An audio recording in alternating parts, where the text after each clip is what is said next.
not only did Jimmy not care for me because of how close I was with Sandy, but the turning point was when I opened my play on Sandy Meisner. When Jimmy found out about that, he lost his mind. He was in Bequia in the West Indies. He called from Bequia, threatening to sue me. I'd already done all my due diligence. I knew Jimmy was coming. I knew that this is what would happen. And on the phone, I offered him. I said, look, I've cleared everything with lawyers. I have everything legal buttoned down.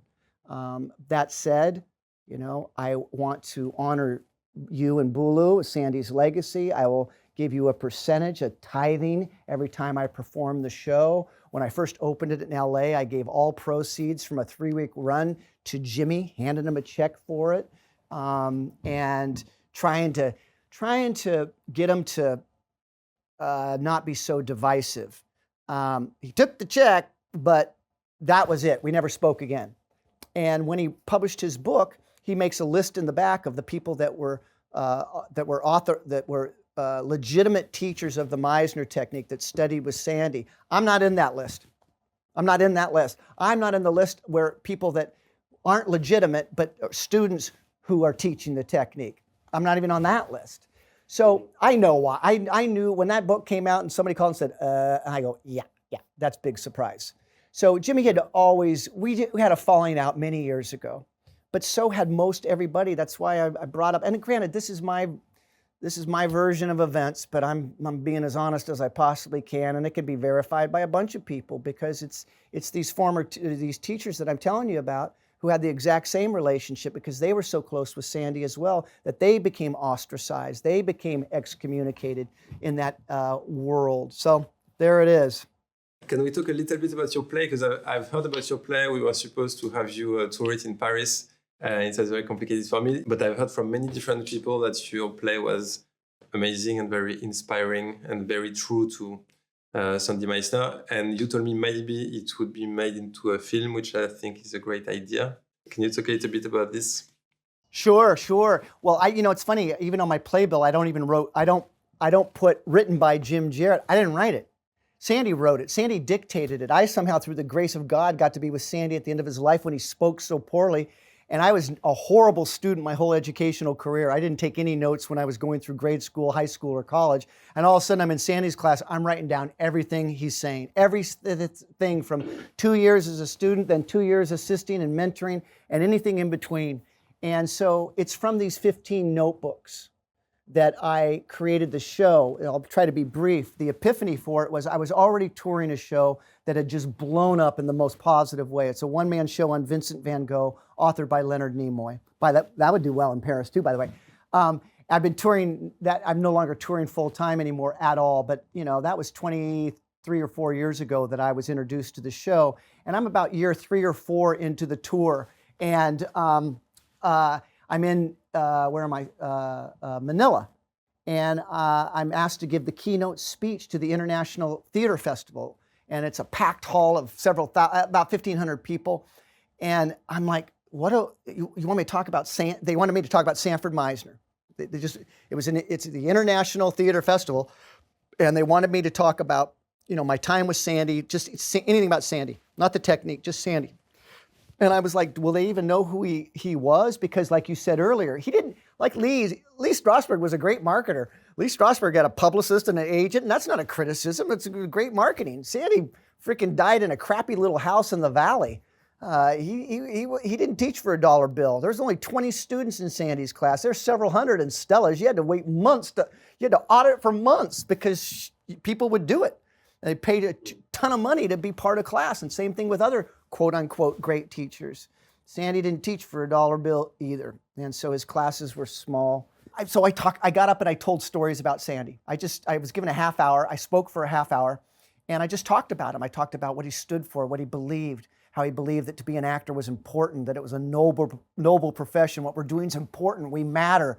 To have a voice on this planet and to do such work in an elevated way, you raise up the script, you raise up the vision, and you raise up the experience. The more truthful and believable your work is, the more it will impact the audience, because you cannot fake real. You can't fake truth. You can't fake real emotion. And the more you learn how to step in and turn that cold piece of paper into a believable human being, the more impactful it'll be. I finished the talk, And it was like a church revival. I'm not kidding you. And it's not me. They wanted to talk about Sandy. So I came down from the stage, the talk was over, and there's a line going all the way almost out the door of people who want to come up and say something to me. Some people do want an autograph or they want something, whatever, but most everybody just wanted to either ask more about Sandy. They were just captivated by him. And while in that line, I did one of these. I was talking to somebody and I leaned out and saw how far back the line went. And I'm in there to do my show, Vincent, that ends up being one of the hits of the festival. And in that moment, I'm going, oh my God, this is going to be my next show. It wasn't me. It just came like out of freaking nowhere. I'm going, I'm going to do a show on Sandy. And as I flew home, 17-hour flight on that laptop, I basically started creating the show from my notes. I knew I didn't want it to be, it's not called the Meisner technique, it's called Meisner. I wanted to be able to bring this show to people who especially were not Meisner trained, actors who got a soundbite that he was horrible or it was great or this or that, or people that studied allegiance to some other completely different discipline, that they could at least come and meet this artistic genius. So as I went through all my notes that had been transcribed, I go, no, too technique-y, too actor only. No. I wanted you to be able to bring your partner, your spouse, your boyfriend, your girlfriend, your best friend, your mom, and have them go, oh my God, I get it. I get you, because it's not about technique. It's about a great teacher who changed your life forever because of their passion, their integrity, their challenge for you to step up and step into your brilliance and be better, So it made it very easy knowing that, it made it very easy to know what to put in there. Sometimes because I had transcribed all of my notes. So day 22, this couple, this is what happened, and I've got everything. And then Sandy's feedback, and I would take a sentence from this day and a paragraph from that day and 2.5 pages from that day. You know what I mean? In other words, just cut and paste. When I first did the show, it was almost 4 hours, I swear to God. I didn't do it for a live audience. I was just kicking the tires, but I couldn't. Oh my God, how do you get rid of all these brilliant, and not me, him. So basically, I took 2,000 hours of his brilliance and I condensed it as best I could into a 2-hour experience of what it was like to be a student of Sandy's. But as I said, we've stripped away the technique, and yet there are so many incredible exchanges that happen between, it wasn't just him teaching, it's not me just teaching, we actually have created a way to have Sandy interact with students. There's 6 couples that during the course of the evening, I as Sandy interact with and teach off of, because those exchanges were so powerful. One of my favorites is this one where a girl, she quits.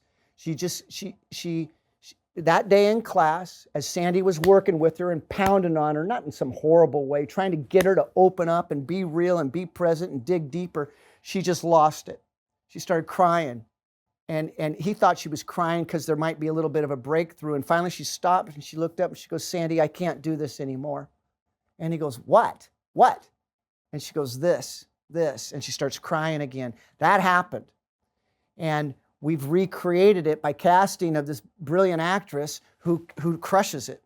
And it's hard to describe. I don't want to give too much away how we've recreated this, but it's pretty magical how it happens, how it dissolves on and off and the dance happens. And also another cool thing, I think, that's really neat, is obviously I studied with Sandy near the end of his life where his voice was so compromised. All of his physical capabilities were compromised except this thing. This thing it was as sharp as ever, more brilliant than ever. He struggled sometimes to get it all out, but that's why he was so efficient and judicious when he spoke. But I couldn't do an entire show where I'm old Sandy. We would only get through this much content. So I made the decision to take the same teachings, but give it to him. So the first act, it's in the 50s. It's 1955. The second act, it's 1985. It's 30 years difference. When I walk on stage in the first act, I'm Sandy, age 55. When I walk on stage the second act, I'm Sandy, age 85. And now in the second act, you get to experience what a warrior he was, how hard it was for him, and how he was more of a purist than ever before. about what he did and what he dedicated his life to and how freaking adorable he was. The second act really melts your heart. You really fall in love with him. In the first act, you might at intermission be like, God, because he's a lot, man. And when I shared it with his alumni who studied with him during those eras, I got a chance to meet with Sidney Pollack and Mary Steenburgen and John Voight and Mark Rydell to say, hey, this is when you were with Sandy. I can only picture, I'm projecting what he would have been like uninhibited, healthy. I'm picturing, I know how he was. I know how feisty he was at that age with all those limitations. I just figured in the 50s, it was like this. I need your help. I don't know. Am I close? Is it accurate? And the first time I ever performed it for Bill Alderson in LA, he came back at intermission and said, don't change a thing. It's perfect. So it made me feel comfortable that the first act Sandy was, and I've obviously continued to hone and perfect it. But there it is. That's the show. It's a chance to experience this artistic genius and what made him so unforgettable and life-changing. When I do the show for actors, it tends to have the exact same response wherever I do it, whether New York, LA, or in a strong market of actors, and that is that it's incredibly impactful.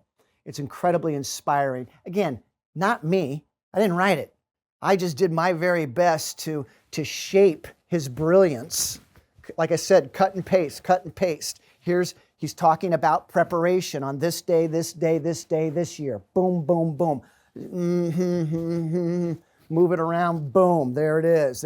And some days I didn't have to do nothing. I just went boom, boom, you know? So it's really, I just get chills. It's really cool, I think. Not me, again, nothing to do with me. It's him. But it's a really cool experience.